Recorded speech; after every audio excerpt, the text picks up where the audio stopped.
Welcome to Aqua Talks, where marketing meets bold, game-changing ideas. Join your hosts, Larry Aldrich and Maddie Dudley, as they explore the art and science of cutting through the noise, capturing attention, and fostering meaningful connections with your audience.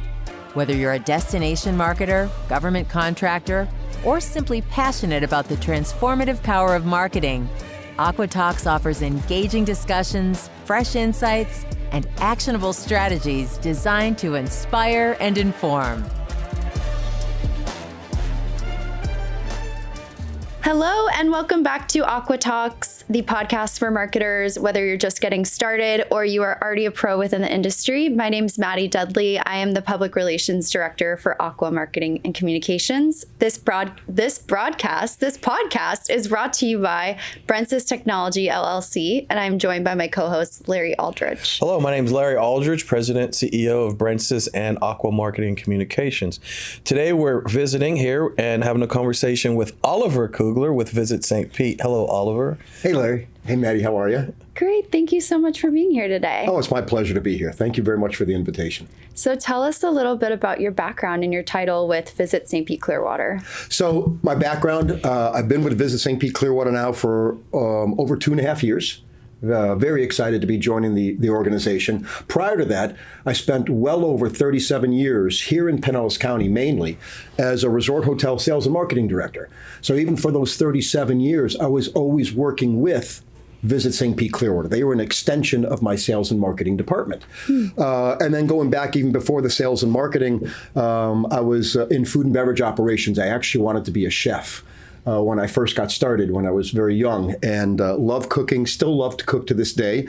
But I realized very early on when I had my first child at the age of 21 that when you're a chef, you can say pretty much goodbye to your nights, your holidays, and your weekends. Yep. So, and that was, really rough when you're starting with a young family. So, my title at Visit St. Pete Clearwater is Community Relations Manager. And so I get the opportunity, I get the joy of truly, it's so much fun. Don't tell my boss how much fun this is. But it's so much fun to go out and talk to the community. And that word community really does mean so many things. It's our tourism and hospitality community. It's our restaurateurs, our bars, our accommodation partners. But it's also our non-tourism people as well, mainly our residents. Community to me also means my team at Visit St. Pete Clearwater. That's a community that I have to take back to the office what I've learned, what's happening in the community of Pinellas County. And that's what we really, really focus in on. We're a department under Pinellas County government. So I'm a government employee. And so, our responsibility is strictly about Pinellas County. We're known as Visit St. Pete Clearwater, but it's truly, we represent and market the entire Pinellas County, from Tarpon Springs and Oldsmar at the north end, all the way to Paso Grill and Gulfport and Tierra Verde, and of course, St. Petersburg at the south end, and everything in between. Well, you're doing a good job, because when I was in Greece, I had a local talk to me about Tarpon Springs. They were like, "Have you heard of Tarpon Springs before?" I was like, "Yeah, that's my home." But I guess, I don't know, they're sister cities or something, or they just heard about it being very Mediterranean-esque and Greek-like. So absolutely. I mean, you think about the different experiences, unique experiences that we have. And Tarpon Springs is one of those that started back, I think, right around the turn of the century. So you had, for whatever reason, and I believe it's because, if I know my history a little bit, the sponges that we have off of the beaches north of Clearwater into the Tarpon Springs area, you go out into the Gulf about 3 to 7 to 15 miles. The sponges there are beautiful, and they're very unique to this area. And so when the Greek divers heard about this back in the early 1900s, they started coming over. And then one by one, they were talking about their families, telling their families, you need to move to Florida, come to the United States, move to Florida, move to this place called Tarpon Springs. It's directly on the Gulf. The waters are beautiful and they're calm and filled with sponges. And so that's some of the history, the basic history of Tarpon Springs. I love So that. I'm from Northeast. I'm from Pittsburgh. Lived in the D.C., Virginia area for 15 years. Migrating here to Florida. Still kind of like when I start to put some roots down, still in between St. Pete and Fort Lauderdale because we have offices over there. But I love it here a lot. And we go into the a segment where we talk about trends, recent news, marketing trends or something. So me being someone coming down from the Northeast looking to spend some time here, possibly move here.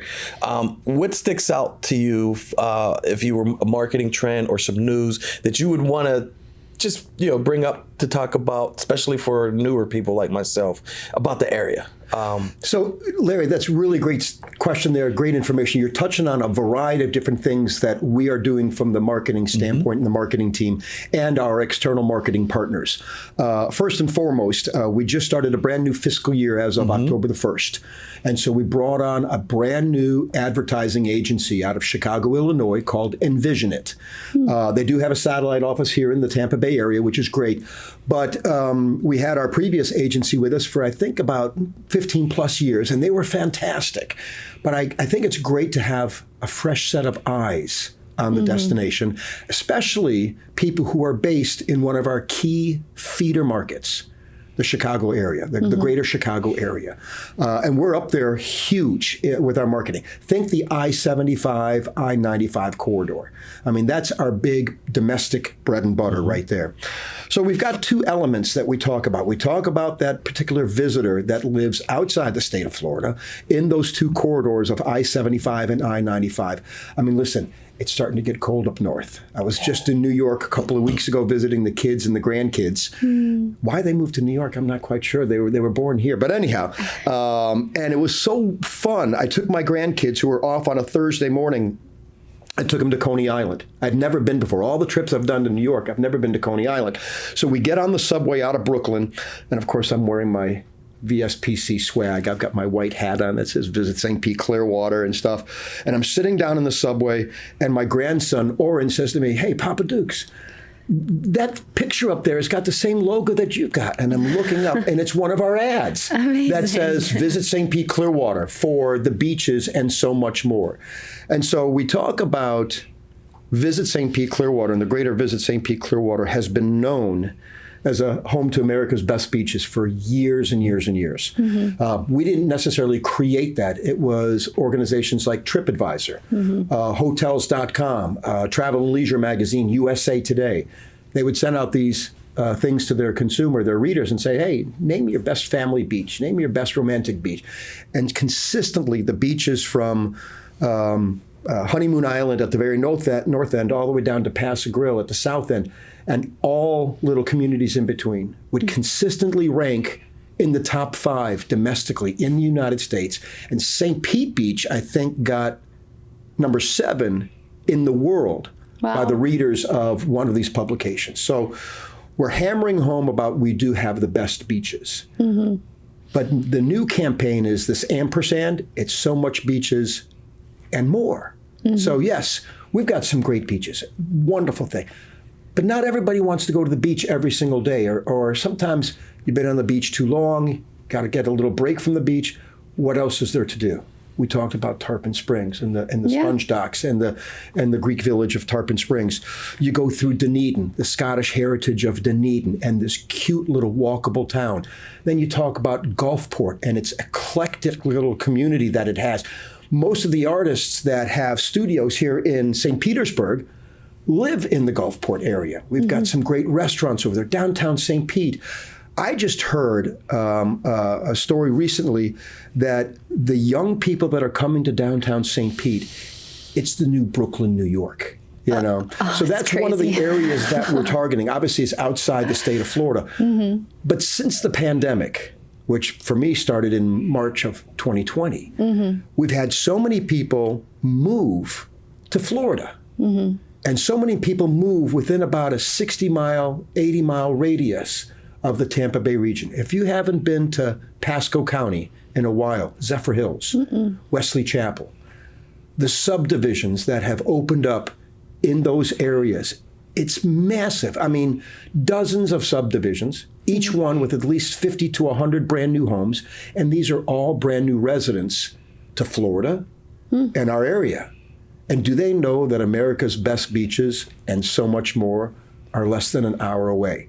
So you'll see a lot of our advertising right now. You'll see our advertising in billboards on US 19, on 275, on I-4, and in those areas, because we do have some brand new people, residents to this area, that need to know about all the great things that are to do in the St. Pete Clearwater area. So you have been in the hospitality industry for over 4 decades, which is crazy. You don't look it. Oh my gosh, when you say it like that, you don't look it. Thank you. How has your experience working for iconic hotels impacted what you bring to the table as Visit St. Pete Clearwater's community relations manager? You know, I have worked for independent properties almost my entire career. I mean, you go back in the, God, I'm going to say this, in the mid 70s, I cut my teeth in the hotel industry down at the Sheraton Sand Key down on Clearwater Beach, Sand Key Beach. Wow. And there was that property that I worked for 6 years. Mainly food and beverage operations, and one other property that was a Marriott flagged. Other than that, everything else has been independent, non-branded, non-flagged. And there's something to be said about working for properties like that. First and foremost, there's no rule book. There's no Bible. You get to do pretty much whatever you want to. And it was great because those properties like the Bellevue Biltmore, over in Bel Air, Clearwater, which is still around. People don't realize that the Bellevue is still around. It's now called the Bellevue Inn. But that opened up January 15th, 1897. That, to me, started tourism in Pinellas County. The Safety Harbor Resort and Spa in Safety Harbor, that's the 1920s. Wow. The Dolphin Beach Resort down on St. Pete Beach, that opened up back in I think it was the early 1960s. And so these properties are iconic local travel and tourism properties. And what I learned from working at those properties was, again, going back to that word community. With the branded properties, the flagged properties, you have regional offices. You have regional offices, national offices, sales offices that help drive some business. But with an independent property, you don't.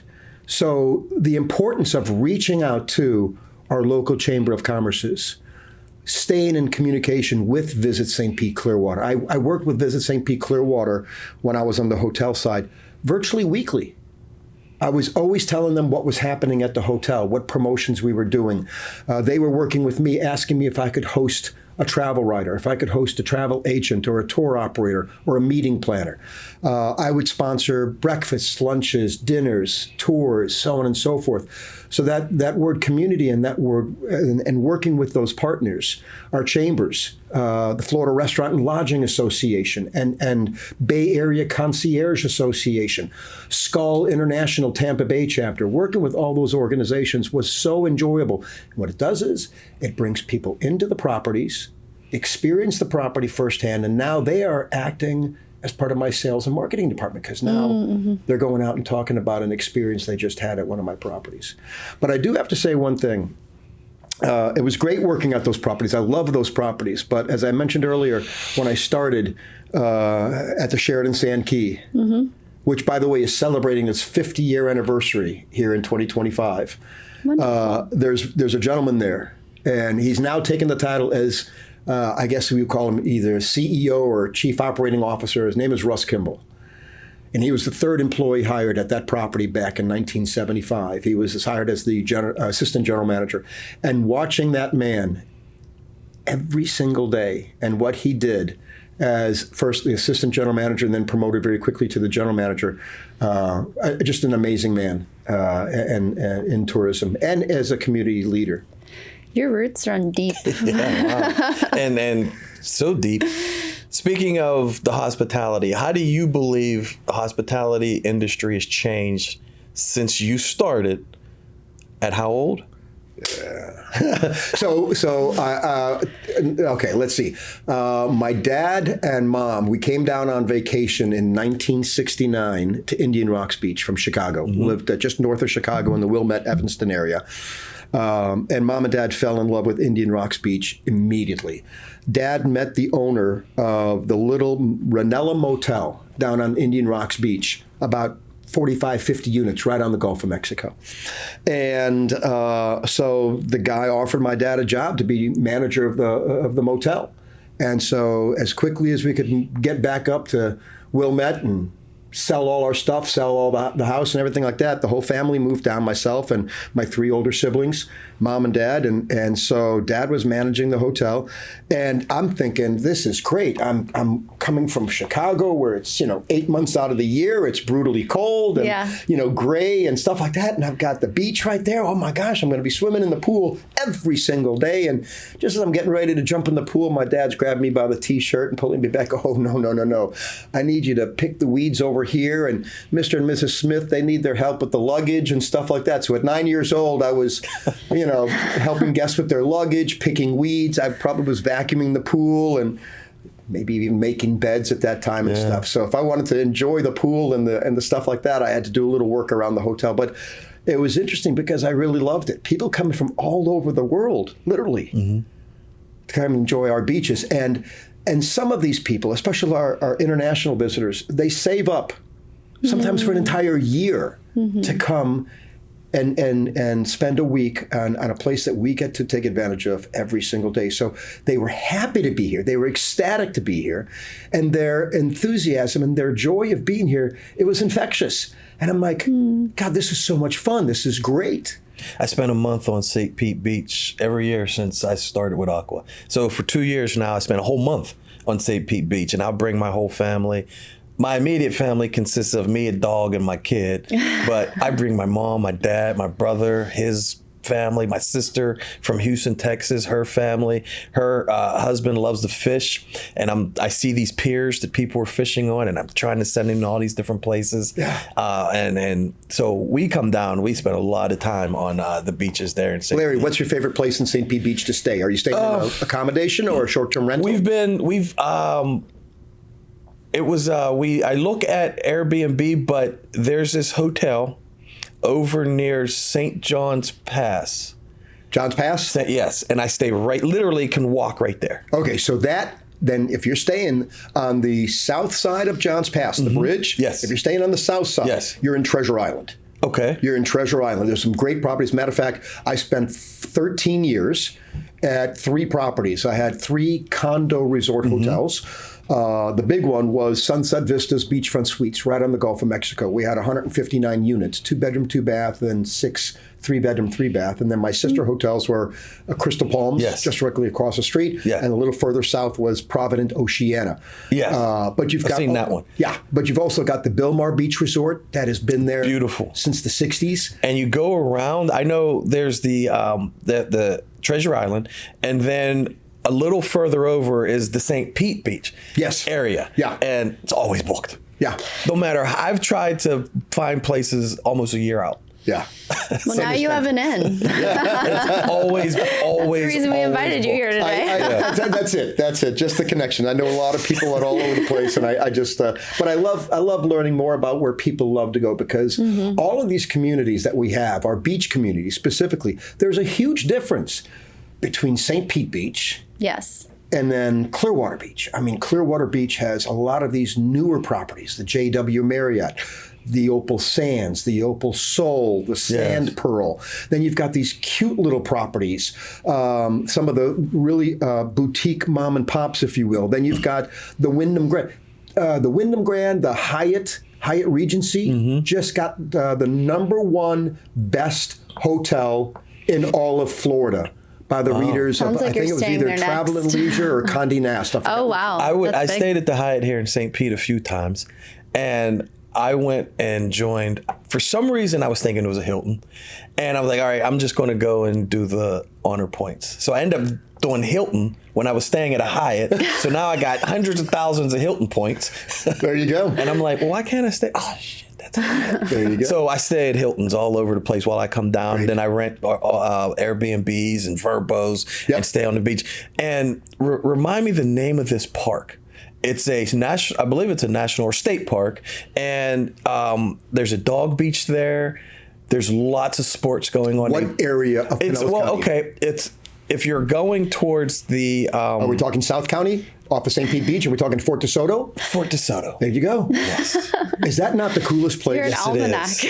Yes, it is. I mean, because I'm trying, like, when I'm down here, I'm here quite a few times a month. Eventually, I'll have a place here. And I'm trying to visit all of these different areas and stay in so many different places so I can get the flavor of everything. Yeah. And every time I go to another little corner, I find something else. I know. And I found that park, and I'm like, I'm trying to find as And much it's about huge. it. Yeah.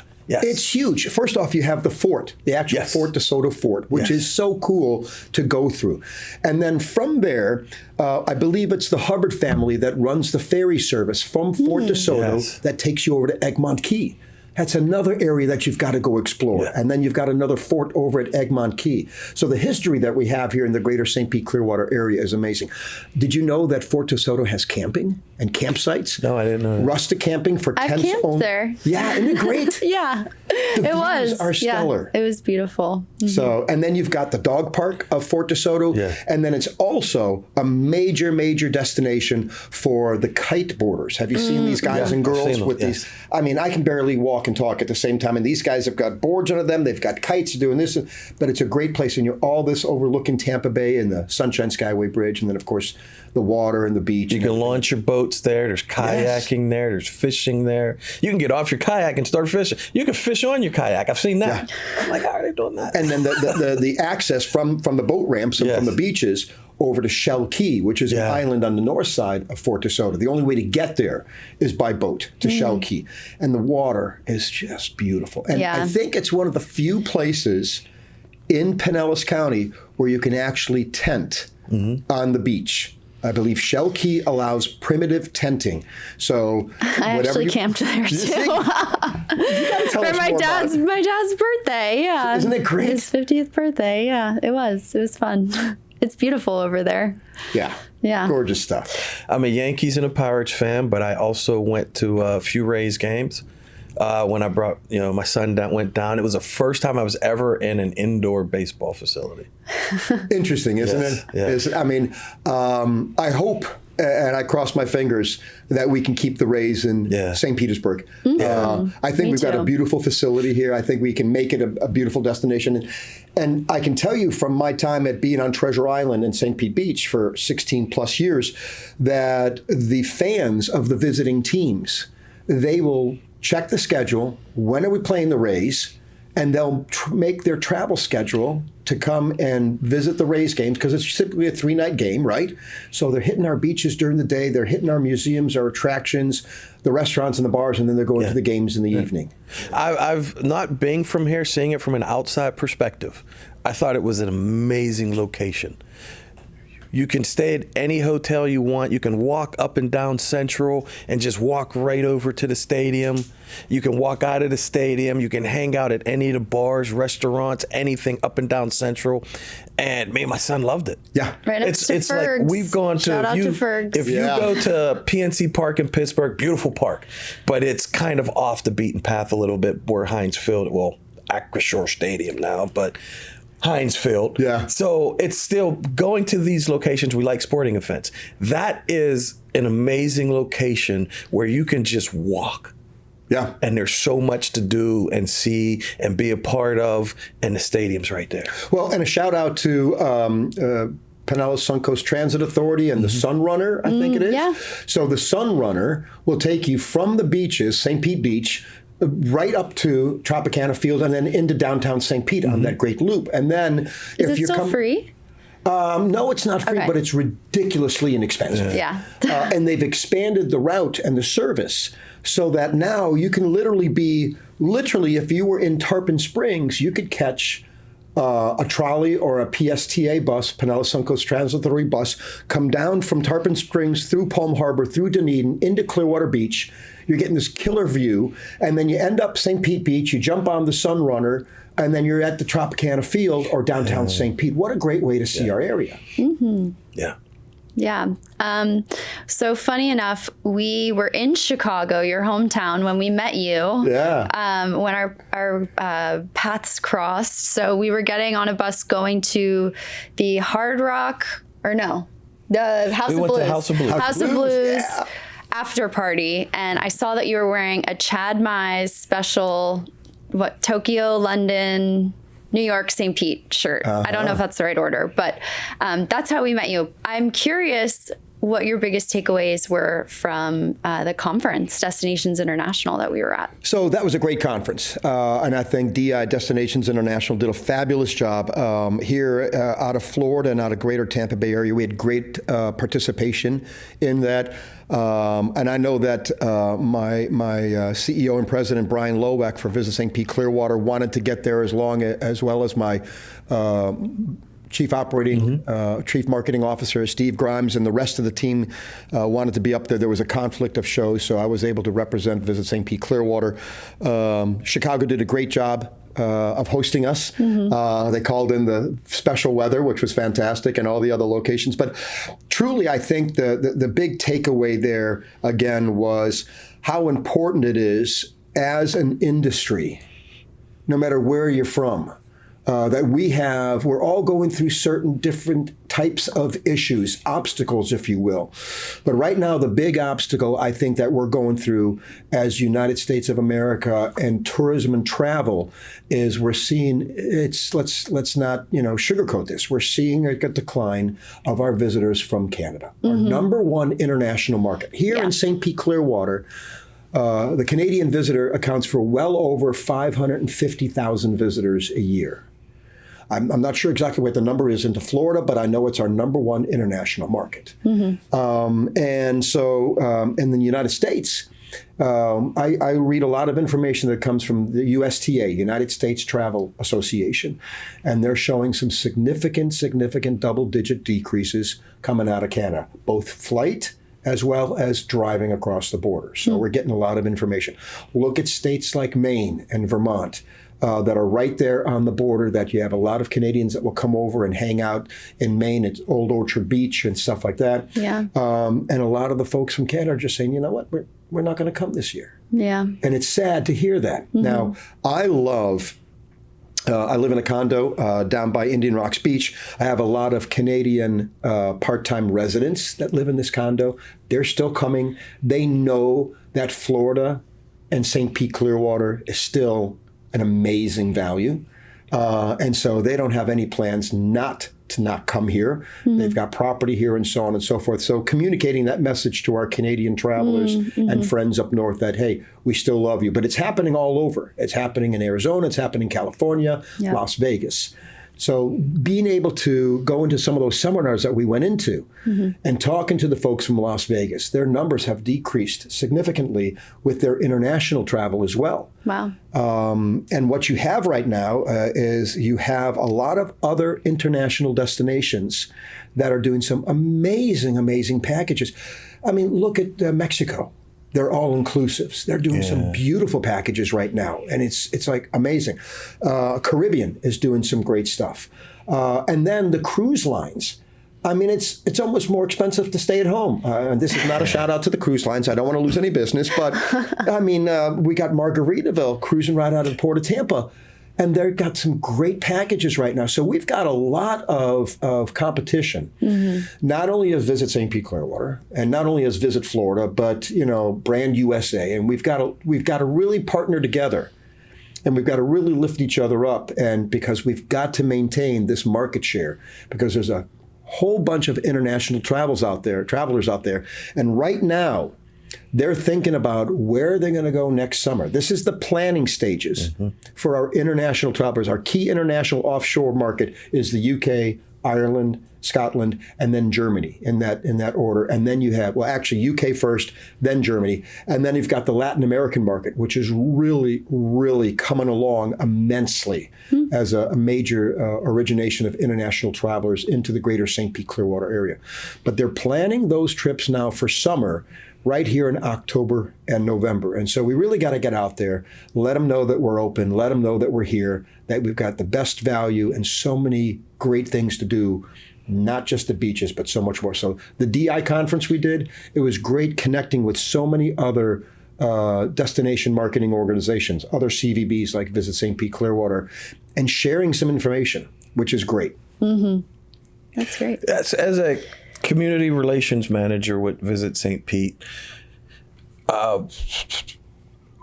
what does a day look like? I mean, you sound like you're really busy. We know you're really busy. You got a lot going on, but take us, a little journey through the one of your days. So what could one of my days look like? I mean, it's not uncommon for me to have a couple of 12-hour days a week. Yeah. For instance, last week, Friday, I did a presentation to the Seminole Lake or Lake Seminole Rotary Club. I don't know, there's so many different ways to say it. It's either the Rotary Club of Lake Seminole or Seminole Lake. Anyhow, it was a 7 a.m. breakfast. I'm not a morning guy, okay? I mean, when I had kids, yes, it was getting up at 6:15 in the morning. Now I get to get up a little earlier. Well, anyhow, I had to be there by about 6:45 to make sure that my presentation was ready to go. It was over at the St. Pete College Seminole campus. And so I did my presentation there. We had about 60 people in the audience. It was great interaction, great Q&A. And then from there, I would go to, I think we had lunchtime, was the Clearwater Innkeepers Association over at Island Way Grill, one of Frank Chevis's amazing restaurants. And of course, we're in stone crab season, so yes, we had some amazing stone crabs. It was out of this world. The food was fantastic. A shout out to Frank Chevis and Sherry Aguilar and her team. So at the Rotary Club, the presentation was mainly to non-tourism industry individuals, our residents, talking about the value of tourism. Why is tourism so important to us? The Clearwater Innkeepers Association luncheon, which was about 45, it was the industry. It was the hotel GMs and the director of sales and marketings and the restaurateurs and the attractions out of the greater Clearwater Beach area and the Starlight Cruises and Starlight Majesty and so forth. So with those individuals, I'm talking to the industry, so I don't have to tell them about the value of tourism. Heck, they know it already. But I got to communicate, what are we doing at Visit St. Pete Clearwater? What is the stuff that we have been doing, our successes? And then what's the stuff coming up in the next 30, 60, 90, 120 days that they can take advantage of? And so it's really important to communicate the things that we're doing at Visit St. Pete Clearwater, so our partners, and not just our accommodation partners, our hotels and motels and Airbnbs, short-term rentals, but also our restaurants and our attractions and our museums and our retail shops and our water sports activities and stuff like that. How can they become involved and stay engaged and benefit from what we're doing at Visit St. Pete Clearwater? So there's that. So I had breakfast at 7, lunch at 12, and then I believe the Bay Area Concierge Association, BACA, as it's known. And that's a Tampa Bay-based organization. Bay Area Concierge Association is an organization made up of hotel concierge, bell captains, front desk clerks, front desk managers, people that are forward-facing, restaurateurs and so on, that are forward-facing of the customers and guests in our area. And so they get together about once a month to talk about what's new and exciting in this area. Because again, when a guest comes up in your hotel or whatever and says, gosh, we've done the beach for a couple of days, what else is there to do? And they typically, the first thing that they ask is, they always want to know, as a local, what's your favorite restaurant? Or what's your favorite beach to go to? Or where's your favorite dog beach? Or what's your favorite hangout? Yeah. They want to go where the locals hang out. And that's what BACA learned. So that might have been an event that ended at 8:30 at night. Okay. So there's days like that. But, again, I just love that. I love being able to communicate and talk about the great things. We're a large area. Yeah. I travel all over the country, and I talk about Florida a lot now because I'm here a lot, office in St. Pete, office in Fort Lauderdale. So when I'm in Pittsburgh, I'm talking about the area, and everyone says, well, I hear Tampa's really nice. Tampa's really nice. I'm like, have you been to St. Pete yet? I mean, because the first time I came over to St. Pete, I was like, wow. And that's how it was. And then talking to Maddie, you got to go to Mutts and Martinis. I take my dog to Mutts and Martinis, and he loves it. I couldn't get him out of there. Yeah. I mean, there's a lot of great places to visit, and just continuing to communicate and talk about the St. Pete area. It's a really nice city. I love how you can just walk up and down Central. Yeah. And I do miss a couple of the other roads that are very similar, but Central is, I think, it's iconic road. There's so much going on, going on up and down Central. We're really on the map now. No one knew about St. Pete 15 years ago. Easily. Nobody knew who we were whatsoever. And now, like, we were in an episode of Curb Your Enthusiasm mentioned. And sometimes it's getting people out of their habits, their norms.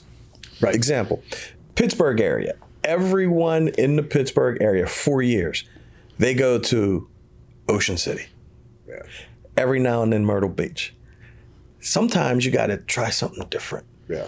And like my kid's mom and her family, they always rent a house at Ocean City. Yeah. And everyone in the area, just Ocean City. Well, jump on a plane, go to Tampa. I did get on a plane one time, which we were talking not too long ago. I was on a plane with about 80 guys that came down here to golf during the Super Bowl. Oh. And that's the guys' getaway. Yeah. They 3 or 4 golf courses around the Bay Area, and then they all get together and watch the Super Bowl somewhere. So you talk about golf, again, one of the many, many things that you can do in the St. Pete Clearwater area as well as the Tampa Bay region. I believe Pinellas County holds the record for the most number of golf courses of any county in the state of Florida. And I think we've got like 71 counties. Wow. So we've got more public, private, and semi-private courses in all of Pinellas County. And of course, the iconic one, we've got Innisbrook, or the Valspar Championship is every single March, which is a great opportunity to showcase our destination. Internationally, I mean, that's shown internationally. And then, of course, you got the Vinoy and the Vinoy Club. And then you've got, right around the corner here is a public course, I think it's called Mangrove Bay, which is rated one of the top public courses in the state of Florida. So from a golfing standpoint, there's just so much golfing in this area. And then you were talking earlier about when people say, you know, the Tampa area, oh, Tampa. I think a lot of times people tend to lump St. Pete Clearwater in when they say Tampa. I don't think I don't think they mean strictly Tampa proper. I think they really do mean our greater area. So I love to hear when people talk about Tampa Bay. You know, it's not the Tampa Buccaneers. It's the Tampa Bay Buccaneers. Yeah. It's not the Tampa Rays. It's the Tampa Bay Rays. It's the Tampa Bay Lightning. Go Lightning. So I love the fact that we call it the Tampa Bay area, because that really encompasses all of Pinellas and Hillsborough and Manatee County and Sarasota County and Pasco and Hernando. We've got really an amazing destination, an amazing region here. So I just love it when people do discover our area. It's sad to think, really, that sometimes people are just now discovering places like St. Pete. But let's think about the fact that there's a couple of things I like to talk about, and that is one, Henry Bradley Plant, who had his railway system back in the 1800s, mid to late 1800s. He was competing with Henry Flagler, who was going down the East Coast all the way to the Keys.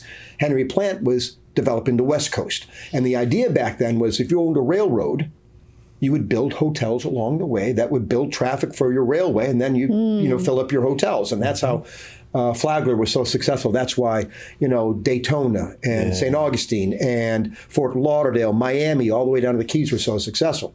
So Henry Plant came through Tampa, and then he did an offshoot of his railway system and came into Clearwater, or actually the Bel Air area. And back in 1897, opened up the Bellevue Hotel, January 15th, 1897. Wow. And to think that that's when I think tourism really started.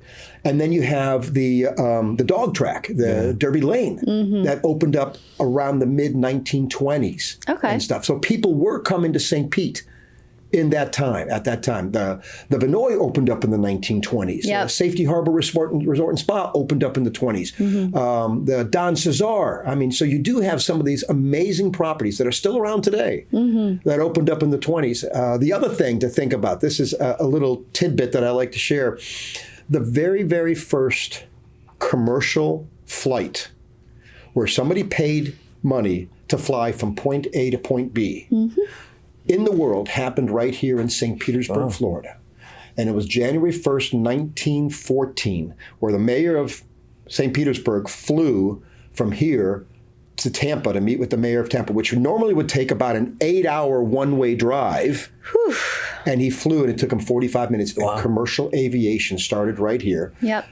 It was the plane called the Benoit, which you can see a sample of it in the History Museum here in St. Pete at the pier, as well as at St. Pete Clearwater International Airport. And the pilot was Tony Janis. And every year, actually coming up here on November the 13th, I believe it is, in Tampa, we have the Tony Janis Awards. Oh. And it recognizes an aviation pioneer, if you will. So we have that coming up. So St. Pete does have some really, really amazing history as it relates to travel, tourism, and hospitality. You're more of a local than I am, and I was born here. All right, quick question. You absolutely know. Where'd you go to high school? St. Pete High. St. Pete High. Is that Green Devils? Yes. I'm a Largo Packer. Go Packers. Yes, exactly. You're far more of a local than I am.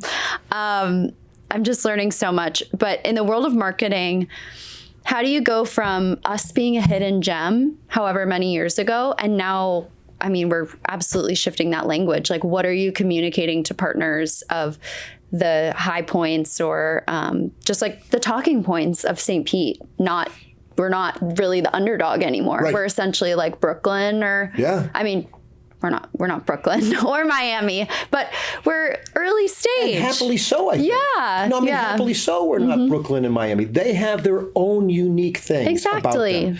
We don't want to be another Brooklyn or Miami. We want to be St. Pete, Clearwater. We want to be so we want to carve out our own identity, like any place wants to carve out our own identity. Listen, I have kids in Brooklyn. I love going up and visit them. And I love the fact that I can come out of my son's apartment, think of any type of food that I want, and it's within walking distance. Yeah. Okay. But it does take me 25 minutes to get down to Rockaway if I want to go to a beach.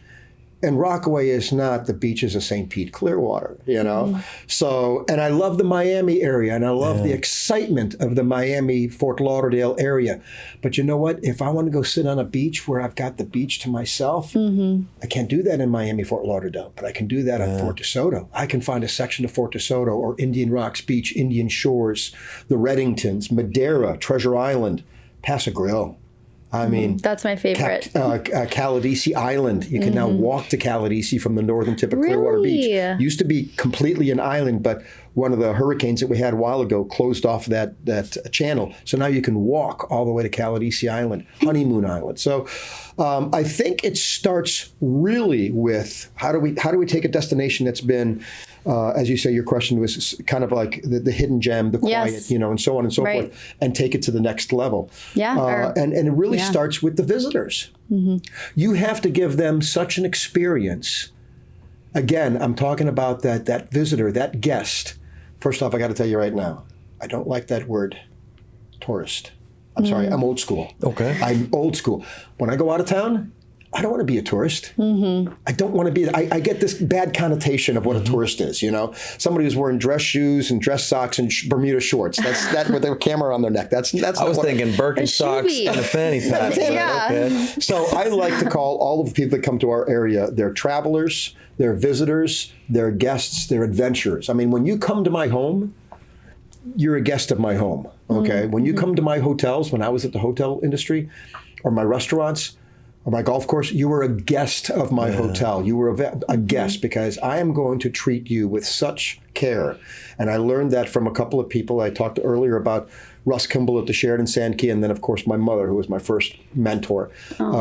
Because when you do that, when you treat them with such, and show them such an area that you really have passion for this, it's infectious. Yeah.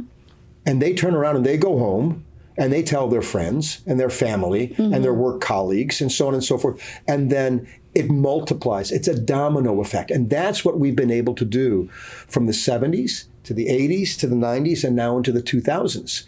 We've been able to, this destination is such an amazing destination. All of these travel, tourism, hospitality employees, associates, people that work in this amazing industry, I truly believe they all have a passion for what we do, for taking care of people, whether they're locals and residents or whether they're from all over the world. So I think it starts with that.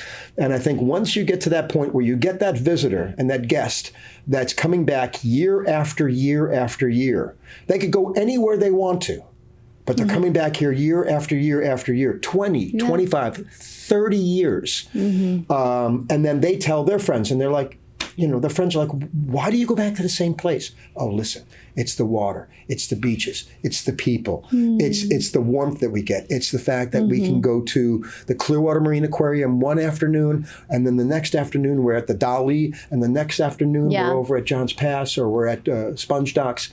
So then from there, then we engage with the partners. And then with the partners, we're talking about what is it that the partners can contribute to our marketing campaign to show the very different things that we have in the destination. I mean, it's one thing to be the perfect thing just in one area. That's great. But to be able to be great at something and then have all these other things to offer, man. I mean, the only thing that we're currently not offering is snowboarding and skiing. I mean, You go on water skis if you really want to ski. That's right. Yeah. How does community relations fit in the Visit St. Pete's bigger strategic plan? That's a great question, Larry, and I'm glad you brought that up, because I report to the Vice President of Community Engagement, and that's Kylie Diaz. Kylie came to us 2 years ago from the Clearwater Marine Aquarium, and as a Vice President, one of 4 Vice Presidents, as you can see, I mean, it's 25%. I mean, it's a vital role that we have in this community. Our big message right now is what we've coined the value of tourism, and from visitorswithlove.com. So from Visitors with Love. And we talk about, why is tourism so important to our area? I mean, listen, we get on average, finishing out 2024, because I don't have my 2025 numbers yet, but for calendar year 2024, we had over 15.6 million visitors come to Pinellas County. Wow. I know you think they're all on Gulf Boulevard on a Friday afternoon in March, but they're not, Majority of those visitors are the day trippers. Let's say about 9.5 million of those visitors are day trippers. They're coming out of Hillsborough County. They're coming out of Pasco, Hernando, Orlando, stuff like that. We'll get a lot of day trippers coming over from Lakeland and stuff like that. They'll hit our beaches, they'll hit our restaurants and attractions and museums and food and beverage, and then they'll leave. And then there's about another 2 or 3 million of those visitors that are what we call visiting friends and relatives. That's your second cousin twice removed who shows up on your doorstep and wants a couch surf for 2 weeks. Doesn't have enough money to stay in a real accommodation, but they're going to come hang out for a while. They're okay too, because they got a lot of good money to spend and leave behind. And then you've got the actual overnight visitor, which is about 6.4 million overnight guests. Hotels, motels, bed and breakfasts, inns, short-term rentals, think Airbnb, VRBO, and even campgrounds and RV parks. And that's the really, really important group there. They leave behind a whole bunch of money. Yeah. And so all of these accommodations that charge for the visitors to stay in their accommodation, they are required by law to charge a 6% county bed tax. It's called the tourist development tax, AKA the bed tax, 6%. No matter what it is, you're paying that 6% bed tax, as long as it's less than a 6-month stay. So that bed tax goes over to the county, Pinellas County, and that's how Visit St. Pete Clearwater is funded. In fiscal year 2024, that number was $97.4 million that was collected. That's a pretty significant amount. It's huge. Yeah. And so we take, Visit St. Pete Clearwater gets 60% of that money. And we use that for marketing, for advertising, promotions, sales, trade shows, and so on and so forth. We also set aside a significant amount, about $3 million a year from those marketing funds for things like elite events. We know that people come to our destination not just for the beaches and the wonderful attractions and so on, but they come here, they plan their vacations around things like, 2 weeks ago we just had the Clearwater Jazz Holiday, 46th annual Clearwater Jazz Holiday. Some great artists, 4 days and 4 nights of music. right at Coachman Park overlooking St. Joseph Sound and Clearwater Beach. So we set aside a lot of money, $3 million, to help these elite events. Think the Valspar Golf Championship. Oh, we've got coming up in a couple of weeks the Annika Golf Tournament over at the Pelican Golf Club in Bel Air. We get international exposure from events like this. Think, what do we got coming up in the next couple of months? Is Savor your guys' event? It's not ours. Keep in mind, we don't host these. I mean, we don't put these events on because we're not experts at that. They are the experts. We just want to help them with the marketing, with the advertising and the promotion. Yeah.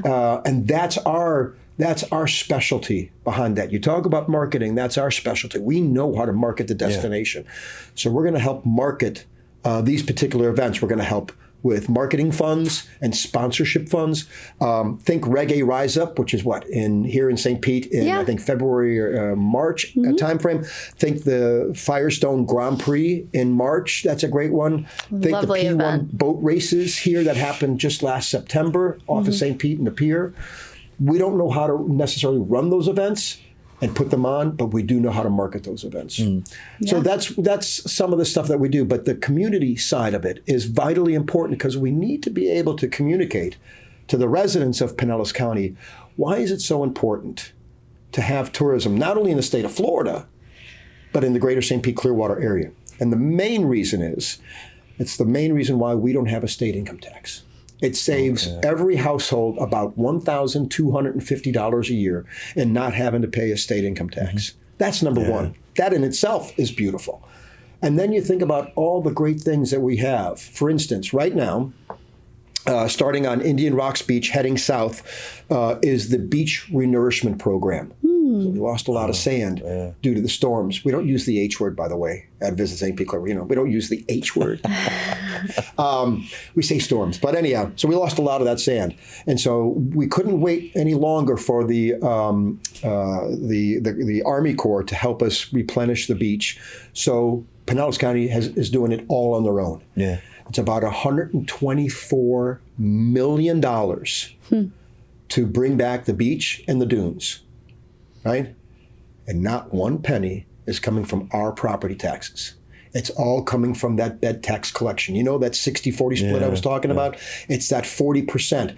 We've set aside about $5 million a year from that bed tax collection to go to it's going to be dune restoration and beach renourishment. So we as residents, we get to enjoy the beach. Yeah. It's paid for by the visitors. Going back to that from visitorswithlove.com. Usually we finish up by talking about one of your favorite campaigns. But before we go to there, I've heard a lot about downtown Clearwater. Yeah. So you want to just comment a little bit on that? I haven't been there yet. Oh, so man. I'm working on getting Larry. there. But I've heard a lot about downtown Clearwater. Larry, so I got to get you in the car. We got to go do a cruise. And maybe you can blend downtown Clearwater into maybe one of your successful campaigns. So I love downtown Clearwater, again, because of its history. The Clearwater, the city of Clearwater and Clearwater Beach, they do a wonderful job down there. I mentioned a couple minutes ago about the Clearwater Jazz Holiday. And just to reiterate, it's not just jazz music, although that's how it started out, but it's really a beautiful genre of music. We had some great artists this year, but it's at Coachman Park. Coachman Park is in downtown Clearwater. It's right on the intercoastal waterway. You're overlooking Memorial Causeway. You can see Sand Key and Clearwater Beach. The sunsets from Coachman Park during Jazz Holiday are amazing. The city of Clearwater about 3 years ago finished an $83 million renovation of Coachman Park, which includes the new outdoor entertainment venue called The Sound, the Baycare Sound. Yes, yep. Okay, so they've been open now for has it been about 2.5, 3 years, I think now? And they've hosted some amazing artists. There's about 9,000 seats total. There's about 4,000 permanent seats, and then there's a beautiful lawn berm ation that you can put another 5,000 people on blankets and stuff like that. So I love what Clearwater and the city has done with, city of Clearwater has done with Coachman Coachman Park in that area. You come over the Memorial Causeway from Clearwater, you go into Clearwater Beach. It's a beautiful drive. It's beautiful. You can see, Clearwater Beach and stuff like that. Clearwater, I think the downtown Clearwater area right now is experiencing a revitalization, much like St. Pete had some 15 years ago. Okay. You would come to St. Pete usually on the weekends, maybe a Friday night. I would go to the State Theater, to go listen to things like back in the late 70s, early 80s. I'd go to the State Theater and I saw Adam Ant, or I saw The Clash. Wow. At the State Theater? At the State Theater. We had some amazing concerts. Wow. I remember going to, did I see YouTube? Not U2, the band U2, and I think they got booed off a stage. The opening band was the headliner was Jay Giles Band, and the opening band was U2, and they got booed off a stage. And this is like 79, 80. Wow. But anyhow, so that's the only reason you would come to downtown St. Pete, was because of that. And now look at it. You can come to downtown St. Pete 7 nights a week, and the food and the experience and stuff like that. And the first Friday. First Friday. So Clearwater is going through that same type of revitalization right now. You're getting some brand new restaurants that are opening up in downtown Clearwater, within walking distance of Coachman Park. There's a dueling pianos down there right now. There's a brand new, I think there's a hotel that's getting ready to break ground right next to the Coachman Park and the Sound. So you'll have this beautiful hotel overlooking Coachman Park. So amazing. We're seeing a lot of people that are wanting to get into that Clearwater area because it's the next St. Pete. It's the next area. And then between Clearwater, then you're just a hop, skip, and a jump to Dunedin. And then from there, Palm Harbor. And then from there, Tarpon Springs. And then a quick shot up Sunset Point Road. You're into Safety Harbor and that cute little community. And then, of course, from Clearwater to Clearwater Beach. I mean, it's just right there. There's a lot going on. Huh? There is a lot. I haven't even touched any of that yet. Like, I'm still scratching the surface. Oh, man. We got to get on the bicycles, and I got to take you all around. Absolutely. Do you have a tandem bike?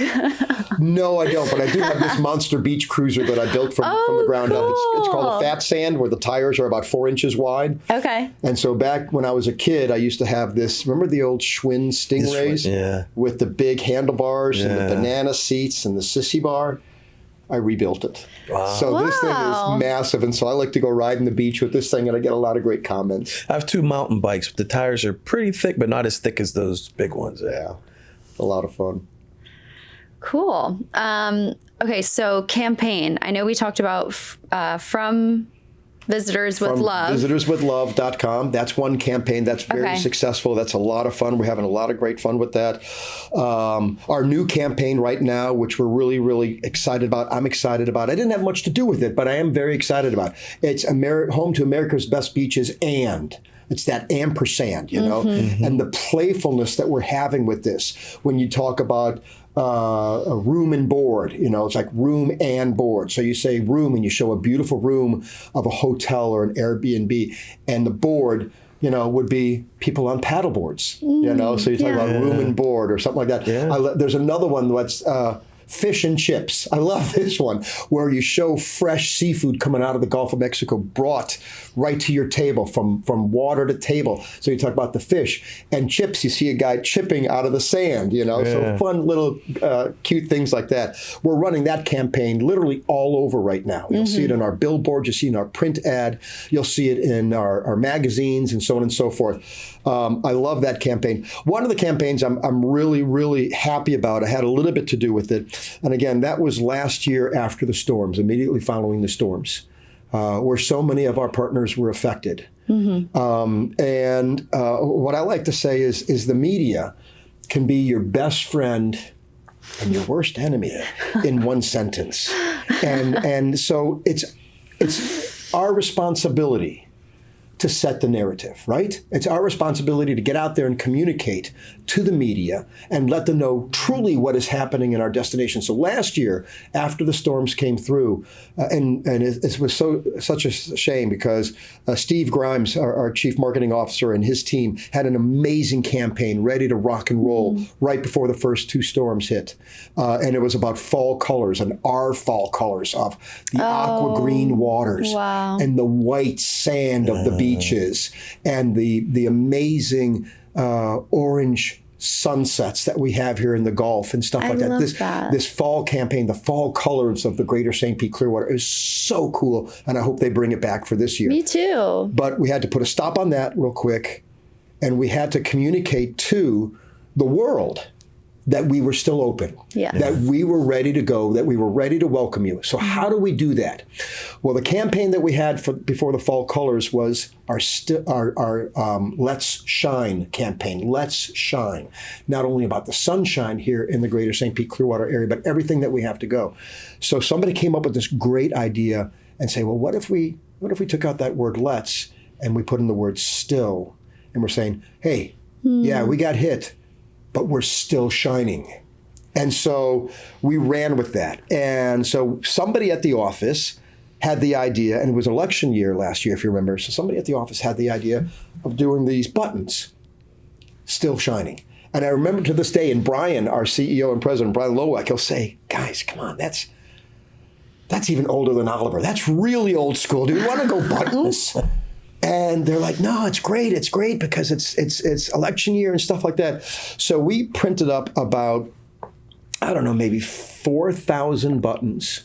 And all it said was, it was yellow with blue letters, and it said still shining. And all of these industry events that I go to, the chambers and to the Florida Restaurant and Lodging Association, Pinellas County chapter, and Clearwater Innkeepers and so on. So I was going there with these bags, about 500 to 1,000 buttons each. And I'd say, guys, we've got these buttons. We really, really want your staff, your front of the house staff, your forward-facing, guest-facing staff to wear these buttons.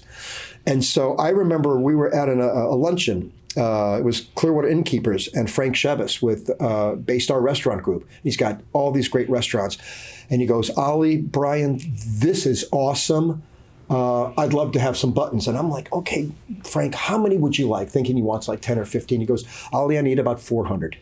Nice. Wow. And so he asked all of his associates at all of his restaurants to put on a button. And it made a difference. I was in a local public supermarket a couple of weeks later, going through Publix, and a staff member was still wearing her Let's Shine, Still Shining buttons. And if you go down to Clearwater Beach and St. Pete Beach and other places, you'll still see the staff wearing these buttons, the Still Shining buttons, which is great. So that was a campaign that I was really excited to be involved with. And I thought that it brought out the creativity. We took, I guess you would call it a negative, an obstacle. Let's call it an obstacle. And we turned it around and we made it something so incredibly impactful. And it really showed the world that we're still here, we're open, we're still shining, and we're ready to greet you and welcome you. Wow. Yes, now and then some. I mean, And more. Yeah, And more. it's been a year and everything has, I would say, flourished since. Yeah. So congratulations on a successful campaign then, but now also that we are really welcoming everybody with open arms in St. Petersburg and Clearwater. And I like how you say we're welcoming everybody. Yeah. And it's very important to us because we want to make sure that the Greater St. Pete Clearwater area is a destination for everybody. Yeah. You know, and that's important. That's very important to us. We've got some great partners. Our partners are part of our success. It's truly part of our success. They love the campaigns. They love what it is that we're doing. And again, it's funny because they then become an extension of us. Right. Yep. Well, this has been such a wonderful conversation. Absolutely. Thank you. The history in St. Pete, your knowledge of it's been incredible. Yeah. Well, I appreciate that. And if I can throw in one plug real quick. Please. Of course. So one of the things that we do at Visit St. Pete Clearwater, Kylie Diaz, who's our Vice President of Community Engagement, one of the things that she wanted to start doing was a very simple training on the area. And so we call it Gulf to Bay Destination Pinellas County Partner Training. And it's you know about your hotel that you might work at, or your restaurant, or your museum and attraction, but how much do you really know about the Greater Pinellas County area? And what makes our area so unique? So about 3 times a year, we do this training. We bring people in. We ask them to RSVP on our website, visitspc.com/partners, and on there you can click on the events calendar and things that we have going on, and you can sign up for the Gulf to Bay Destination Training. It's on November the 19th from 3 to 5 p.m. at the VSPC offices right in Largo, so central location. Cool. And we talk about the different things that make the Pinellas County, St. Pete, Clearwater area so unique. So I talk about, the first commercial flight that happened on January 1st, 1914. I talk about, did you know that the very first grapefruit tree in the United States was planted in Safety Harbor? Wow. I didn't know that. I didn't know that grapefruit was not native to Florida. I thought they were native to Florida. Yeah. So we talk about real cool history like that. We talk about interesting things. St. Petersburg holds the Guinness Book of World Records for the most continuous days of sunshine. Any idea how many days in a row that the sun came out and shone over St. Petersburg? Is it 362? You're close. You almost have it. What you have is the average number of days that St. Petersburg and Pinellas County gets in a year. Okay. 361. But 763 days back in the 80s is when we had continuous sun that came out. So that's a Guinness Book of World Records that still holds to this day. Wow. So I get to do the course along with other Visit St. Pete Clearwater staff members. We talk about the destination. We talk about what makes the area so unique. And what's great is, as a frontline employee at a front desk or a bellman or something like that, they get to be an expert on our destination as well. Yeah. And then we really just expand, who we are at Visit St. Pete Clearwater. So it's a lot of fun. Wow. Yeah. Well, Oliver, this has been a fantastic conversation. And here, Aqua Talks, Aqua, we are a St. Petersburg based company. Yep. We are here all the time. We'd love to have you and any of your other staff from Visit St. Pete come and join us and talk about anything and everything that's going on in St. Pete, things that are coming up, things you want to talk about. We have listeners all over the world. And so we would love to. So before we go, you had mentioned that we met in Chicago at Destinations International. Yeah. Yes. You commented about my T-shirt. Yes. I did, So, yes. I bought some goodies for you guys. Oh, thank you. Oh, you didn't And so have to. You mentioned the artist, Chad Mize. Chad Mize. So I didn't bring one of those other T-shirts, but so every year, and again, this is going back to our creative design company, and this is going back to not our creative design, but our in-house marketing, our marketing department. And so we do every year our 727 day, right? When do we do it? What day is it? July 27th. 727. It's our area code. And so we've been doing it for a couple of years. And so this is this year's 2025's 727 day shirt. Oh, beautiful. Okay.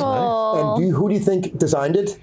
Chad Mize. It's a Chad Mize shirt. And so we've got all of the 24 municipalities on the back here. So Larry, this is yours. I got you a goodie bag. Thank you. So when you're cruising around Clearwater and Clearwater Beach and all the other areas, you're going to have some great swag. And then, Maddie, I got you one as well. Thank you. So, thanks, guys, so sweet. for allowing us to be here and for me to be able to talk about our area and our industry and stuff like that. It's a lot of fun. Absolutely. We love it here. Obviously, we're based here. So we definitely want you to come back.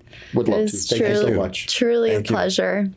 If you're interested in learning more about Visit St. Pete Clearwater or Oliver, our guest, or any of the upcoming events that he mentioned, please go to aquatalks.com. We'll have details there.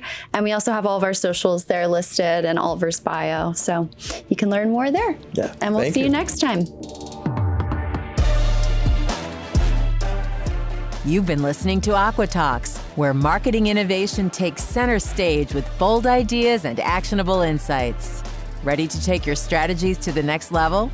Visit aquatalks.com to book your free consultation and explore resources that empower you to thrive in today's fast-paced marketing world.